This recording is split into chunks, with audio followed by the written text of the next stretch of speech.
Trockene, raue Haut und Pickelchen an Oberarmen und Oberschenkeln. Wie die Reibeisenhaut entsteht und was ihr dagegen tun könnt, erfahrt ihr heute.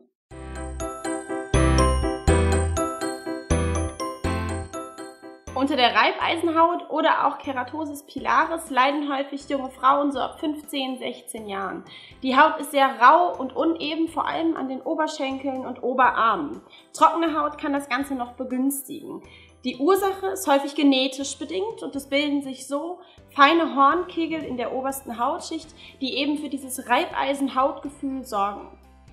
Eine routinierte Hautpflege ist wichtig, damit ihr eure raue Haut wieder glatt und geschmeidig pflegt und um Entzündungen vorzubeugen. Dazu eignet sich zum einen das Face Peeling, das ihr zweckentfremdet auch zum Beispiel für die Oberarme nutzen könnt. Einfach 1- bis 2-mal in der Woche in kreisenden Bewegungen auftragen und mit Wasser abnehmen, so entfernt es Überverhornungen und spendet Feuchtigkeit.